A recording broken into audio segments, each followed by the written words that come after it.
حسنین کریمین کو اپنے کندھوں پر لے کر گھوڑ سواری کرتے ہیں۔ تو بچوں کے ساتھ محبت کا اظہار ہے، تو دیکھنے والے کہتے ہیں کہ کیا سواری ملی ہے، تو آگے سے کیا فرماتے ہیں کہ سوار بھی تو دیکھو سوار کیسا ہے۔ تو مراد ملی مدعا ملا، منزل ملی مراد ملی مدعا ملا، مل جائیں جو حضور تو سمجھو خدا ملا۔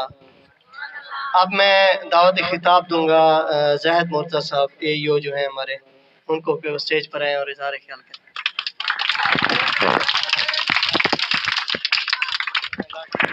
اعوذ باللہ من الشیطان الرجیم، بسم اللہ الرحمن الرحیم۔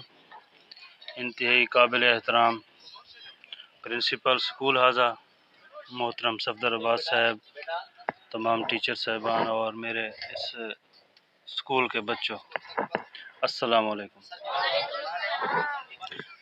آج کا پروگرام محفل میلاد کے توسط سے قائم کیا گیا، بنایا گیا۔ لازماً ہم سب حضور نبی کریم صلی اللہ علیہ وسلم کی مبارک امت میں پیدا ہوئے ہیں، تو ہمارے لیے ضروری ہے کہ اپنے نبی کے تذکرے کریں، اپنے نبی کی سیرت کو بیان کریں، اپنے نبی کی صورت کو بیان کریں۔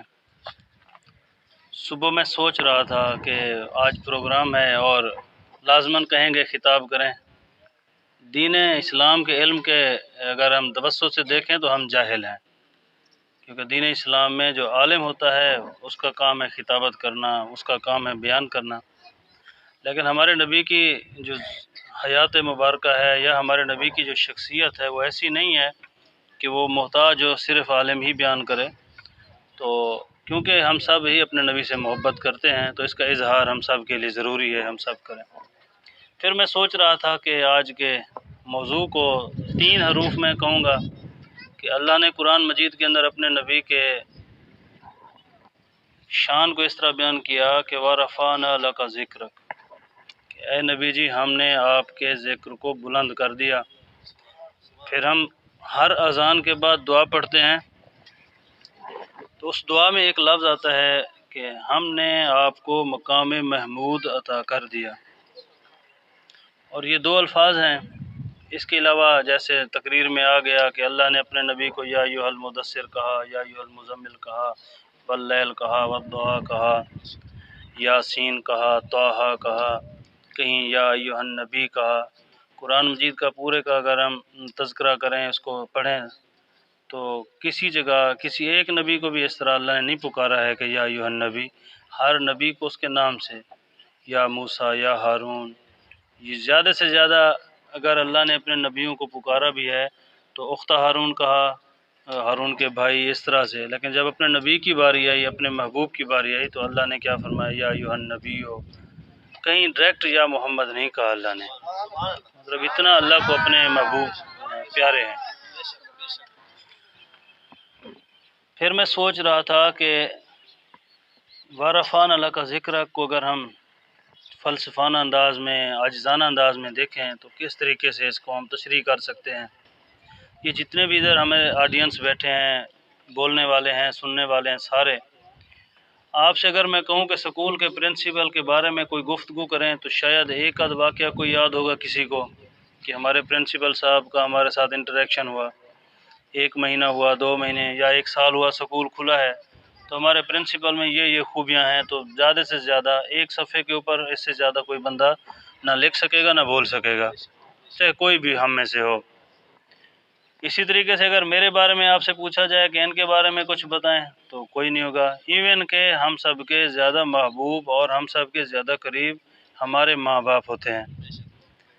اگر ہمیں ان کے بارے میں بولنے کا موقع ملے، کہنے کا موقع ملے، تو شاید ہی ہم 1 صفحہ یا آدھا بیان کر سکیں۔ ہم نے اپنے نبی کو دیکھا نہیں ہے، ہم نے اپنے نبی کی تعلیمات کو جسٹ سنا ہے، لیکن ان کا کلمہ پڑھنے کی وجہ سے، ان کی نبوت میں داخل ہونے کی وجہ سے، ان کے واقعات سننے کی وجہ سے ہم میں سے ہر بندہ زیادہ نہ بول سکے، 5-5 10-10 منٹ کی اپنے نبی کی شان میں بات ضرور کر سکے گا۔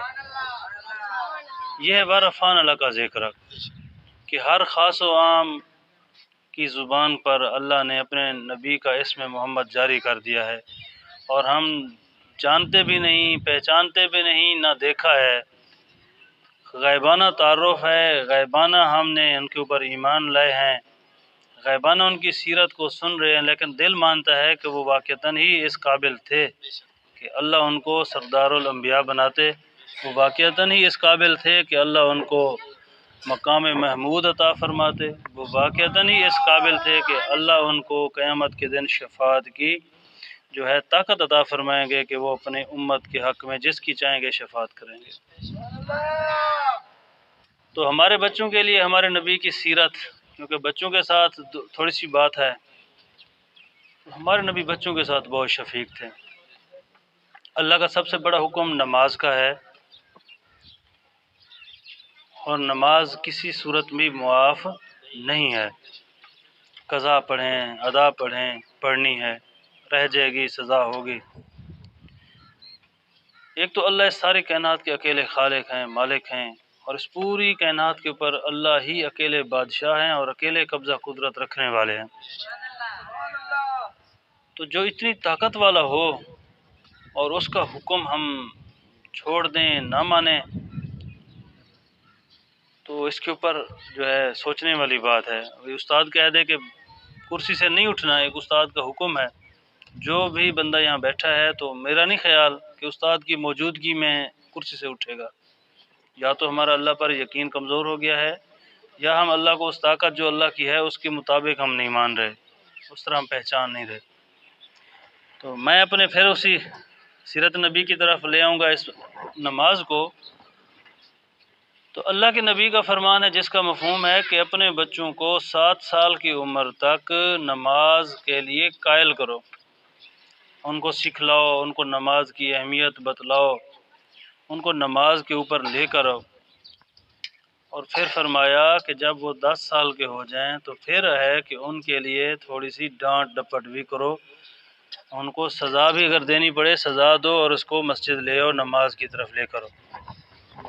اب اس لیے ہمارے بچوں کے متعلق کیا ہے کہ اللہ کے نبی اتنا بچوں سے شفیق ہیں کہ 10 سال تک بچے کے اوپر ہاتھ اٹھانے کو حرام قرار دیا گیا ہے، کہ اللہ کا حکم ٹوٹ رہا ہے، پھر بھی اللہ کے نبی کہہ رہے ہیں 10 سال تک اس کو پیار محبت سے شفقت سے سکھلاؤ۔ اب اس کے اوپر فتوے تو بہت لگ جائیں گے کہ مار نہیں، پیار، یہ سارا۔ تو بچہ جتنا پیار سے اور جتنا اچھے اخلاق سے اور جتنا محبت سے سیکھتا ہے اتنا مار سے نہیں سیکھتا۔ ہر بندے کے اندر اللہ نے انا رکھی ہے، اور بچے کے اندر انا بڑوں کی نسبت زیادہ ہوتی ہے۔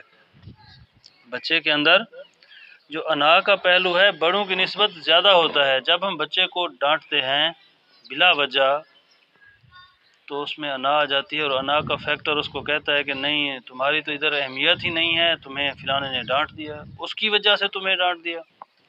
تو دیکھیں اللہ کا اتنا بڑا حکم ٹوٹ رہا ہے 10 سال تک، اور وہ حکم ایک نماز چھوڑنے پر 2,88,00,000 سال جہنم جلنا پڑے گا۔ اتنا بڑا حکم نبی کی حدیث سے میں مفہوم بیان کر رہا ہوں۔ اللہ ہم سب کو معاف فرمائے، کمی سب میں ہے۔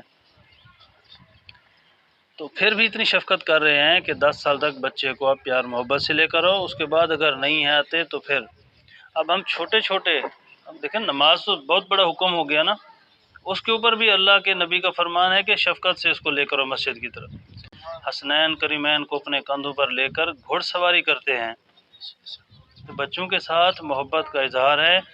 تو دیکھنے والے کہتے ہیں کہ کیا سواری ملی ہے، تو آگے سے کیا فرماتے ہیں کہ سوار بھی تو دیکھو سوار کیسا ہے۔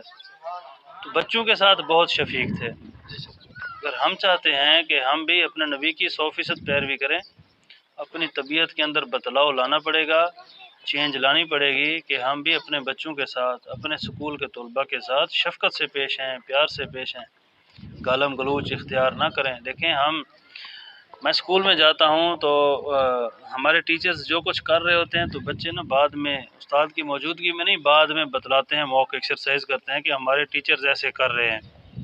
تو جب ہم اللہ نہ کرے ہمارے منہ سے اگر گالی نکلے گی تو بچہ گالی کو سنے گا اور گالی کے اوپر جو ہے وہ اس کی ترتیب بنائے گا۔